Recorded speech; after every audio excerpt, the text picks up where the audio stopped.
my name is Ashton. This is for Kinesiology Lab Benchmark. The client I got is Lily, pre-K, age 4, activity balancing and coordination. So working on her balance and then throwing the softballs.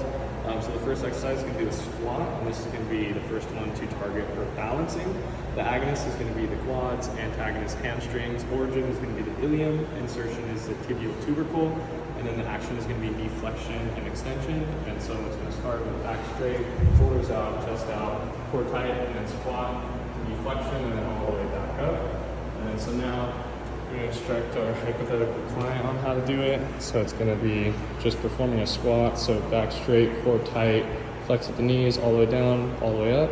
And again, this is going to be used to improve balance for our 4-year-old client. The next exercise is going to be calf raises. This one is also going to be targeted at improving balance. So it's going to be done from a standing position, standing up straight, core tight. And then you're going to go up on your toes, flex the calves, and then go all the way down. The agonist for this is going to be the gastrocnemius. The insertion for the gastro is going to be the medial femoral condyle. The insertion is going to be the calcaneus with the Achilles tendon, and then the action is going to be plantar flexion and dorsiflexion. And we're going to go ahead and film our hypothetical 4-year-old client doing it again. Go up and then down, and then that's going to be the calf raise. And this is going to be targeted at improving balance. Last exercise we have for our client is going to be the single leg glute bridge, and this one's going to be more targeted at throwing strength because our client indicated wanting to throw the softball better. And the agonist for this is going to be your glute max. Your origin is going to be the gluteal surface of the ilium. Your insertion is going to be the lateral side of the greater trochanter of the femur, and then your action is going to be hip flexion and extension while laying on the ground. So our client is going to lay on the ground like this. It's going to be single leg, so you're going to put one leg up like this, and then hands on the ground like this, and you're going to push up with your leg, flexing the glute, and hinging at the hips, and then going back down.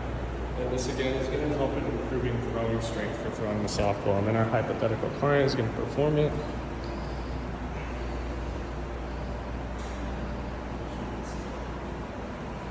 Perfect.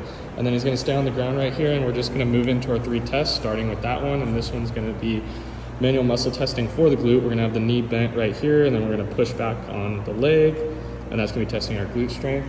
And then our other manual muscle testing is going to be for the calf. So we're going to stand up like this, stand on one foot, and then what we're going to do is go up against the mirror, so you have it for balance.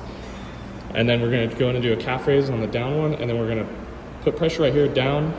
And then we're going to try it 5 times, and then if he's able to do 5 calf raises like that, then that's going to be indicated at 4 to 5 times, and it's going to be a level 5 on the manual muscle testing. The last one, we don't have a goniometer, but we would use it for the squat, and we would be measuring the angle during the squat at the knee. So he's going to go in and go into a squat position, down to 90 degrees, and if we had the goniometer, we'd measure the angle right here, and that would indicate the angle that he's getting down into the squat at, and that's going to be testing length tension relationship.